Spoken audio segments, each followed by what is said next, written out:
All right, all praise, glory, and honor most certainly again to the Most High, the God of patriarchs Abraham, Isaac, and Jacob, and peace to each and every one of you in the name of His Son Jesus. Count it truly a blessing each and every single time that I can come before to preach the Word of God, and never do I count it as a thing to do so. With that, brothers and sisters, I want to get right into today's lesson. I'm dealing in this series with the family, and I talked about being unequally yoked with a mate, and today I'm going to deal with continuing with the topic, but mate selection. And this is the first part. And this is what women look for.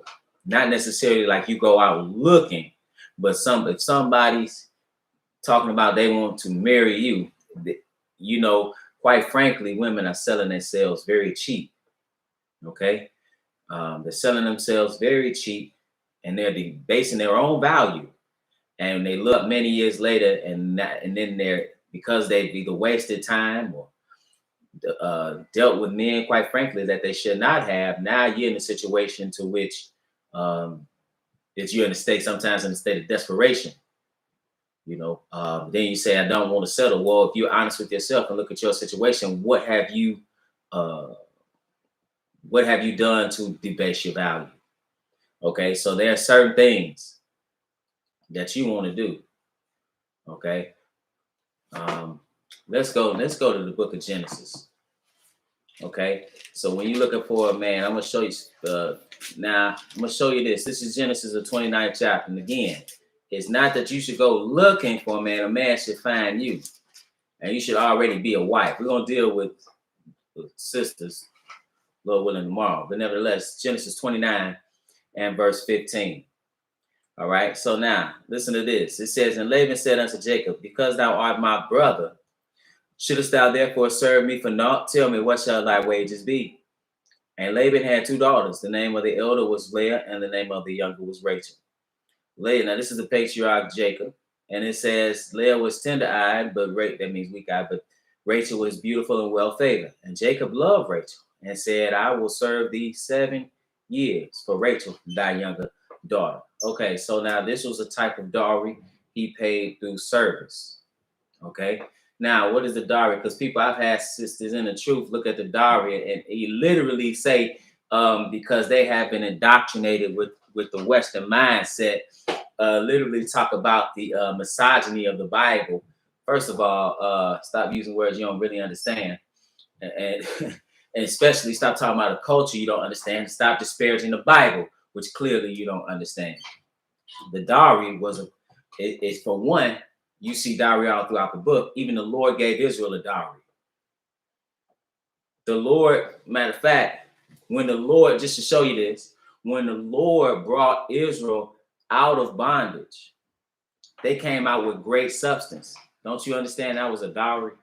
Because that was his bride. When you look at here, we're seeing in regard to Jacob, he worked for 7 years. The dowry is not just of substance, it also shows you that the man is of value. Think about in your life, and many sisters that have come into the truth about the men that they showed no value, and yet you laid with them. That was a mistake. But this showed ultimately this man was worth something. Okay, that's what that showed. This man was of value.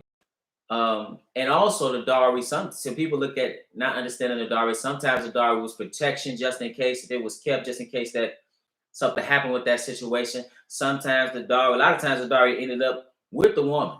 It just depends on the situation. It wasn't, people look at it, well, you're selling your daughter, you selling yourself for a Happy Meal. Having children with men that are not your husband, then look up talking about you want a husband, have all these requirements. You shouldn't do that. Let's go to Exodus, the 22nd chapter.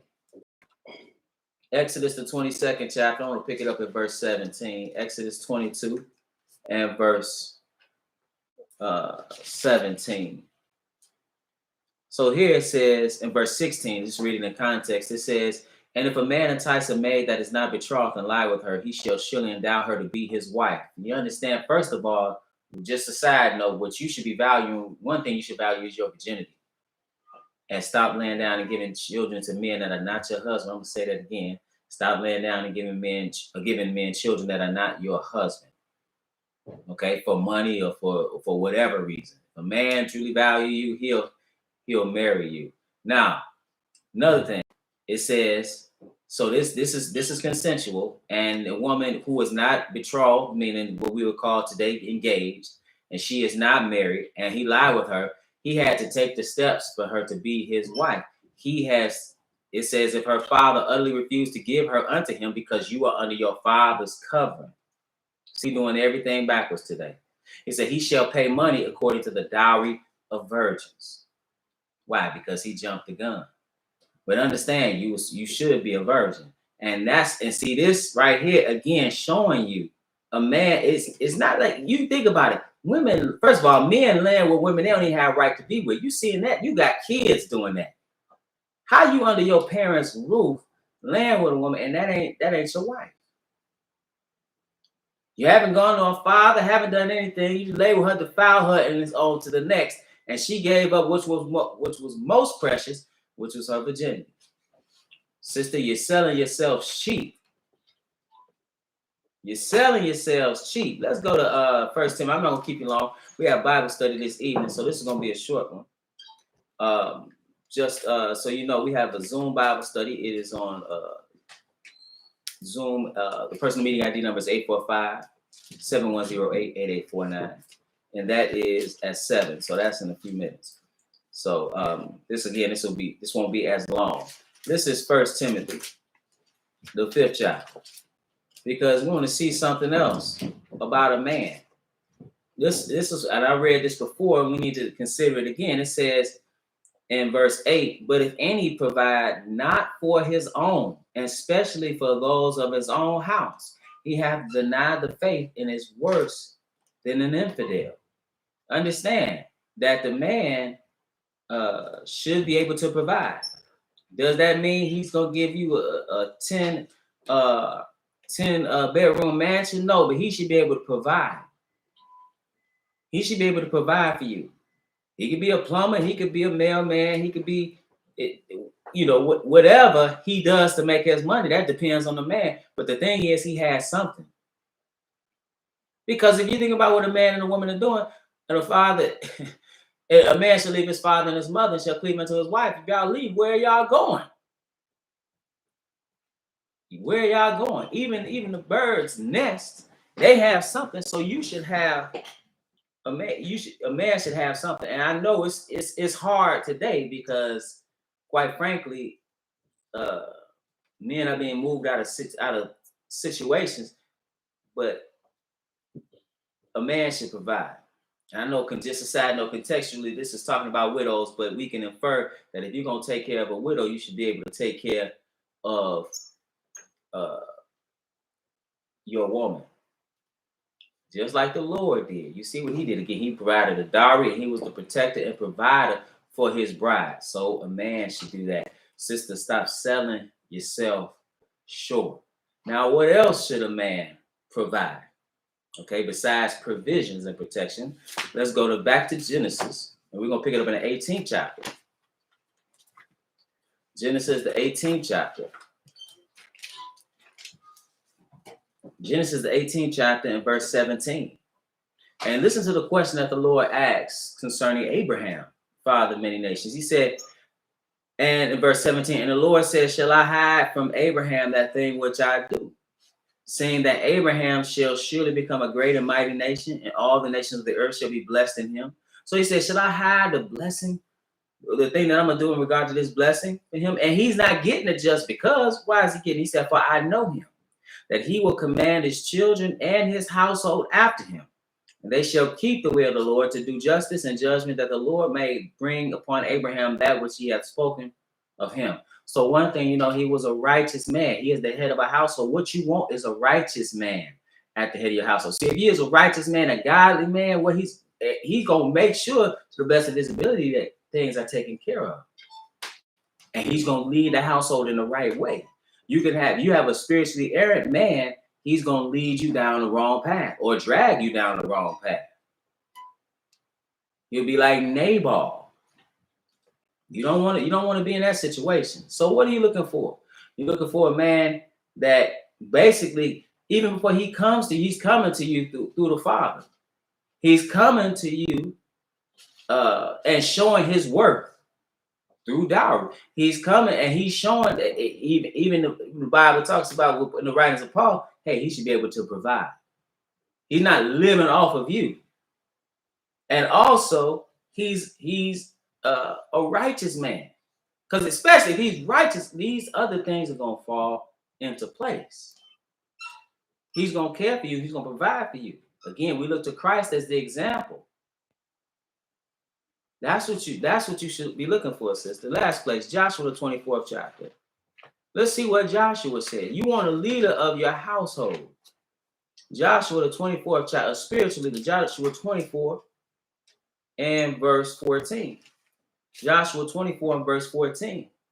It said, now therefore fear the Lord and serve him in sincerity and truth, and put away the gods which your father served on the other side of the flood, and in Egypt to serve you the Lord. This is Joshua charging the children of Israel to basically make a decision about who they're going to serve. He says, put away the false gods which your father served on the other side of the Euphrates River. That's what he means by the flood. Then he says, or the gods in Egypt, leave those alone too and serve the Lord. He says, and if it seem evil unto you to serve the Lord, choose you this day whom you will serve, whether the gods which your father served that were on the other side of the flood, or the gods of the Amorites in whose land ye dwell. But as for me and my house, we will serve the Lord. And that's what you want. And you oftentimes hear women talking about they want a godly man, but you need to understand what situation is this godly man finding you in. See, the man you want, you kind of have to prepare yourself for that. So you don't want to defile yourself. You don't want to be put in a situation where a godly man of intellect looking at you and saying, no, that's not what I want. Because he's not even necessarily looking at your frame at first. Or he might see that. No, he ain't blind, but that's not what he's looking for. If he's dealing spiritually, he's dealing with a woman who's not faking it, but indeed is spiritually minded first and following the Most High. That's what so you think about it. What this man, you think about how he's going to find you. Okay? Think about that. Because many sisters are putting themselves in a situation where they basically are not really, it's going to sound bad, but they're not really marriage material. And the truth, they still doing the same things that they were doing in the past. So sisters, these are things to keep in mind. Keep these things in mind. You want a man that can, first of all, he's coming to you. This is how he's supposed to come to you. He's supposed to come to you through the Father. He's supposed to show his value and worth. He's supposed to be a spiritual leader of the household. And these qualities will be shown already. They will be shown already that's there. So with that, brothers and sisters, I'm going to be with the household. Peace and blessings to everybody that's listening. I want to say that we have at the Household of Faith, we have services every Saturday, every Sabbath at 1 p.m. Central Standard Time at 5925 West 25th Avenue in Gary, Indiana. Again, that's 1 p.m. Central Standard Time. We live stream right here on the Israel Teach YouTube channel, as well as at www.israelteach.org. If you have been edified through the ministry and would like to leave a donation, you can do so on our website, again, www.israelteach.org, ISRAELTEACH.org. 100% of the proceeds go to the work of the ministry. We also have Bible study today at 7 p.m. Central Standard Time on Zoom, and the personal meeting ID number is 845-7108-8849. Again, the personal meeting ID number for our 7 o'clock Bible study, which is tonight, is 845-710-8849. We also have Bible study, a question and answer Bible study. You can ask any of your questions on Friday, every Friday at 8 p.m. Central Standard Time. And that personal meeting ID number is 602-961-1318. Again, that number is 602-961-1318. The number is in the description for this lesson. It's also on the banner of the YouTube page. There are also books that I've written. There's 8 books that I've written.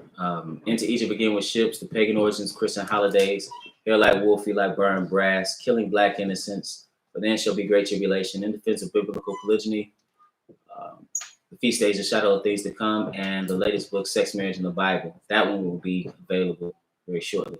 But all the rest are available. It'll be available like a day or so. The rest will be available on Amazon, or are available on Amazon and BarnesandNoble.com, BarnesandNoble.com, Amazon.com, and other places where books are sold. With that, brothers and sisters, it was always my prayer that you were edified. Remember, again, we have Bible study this evening.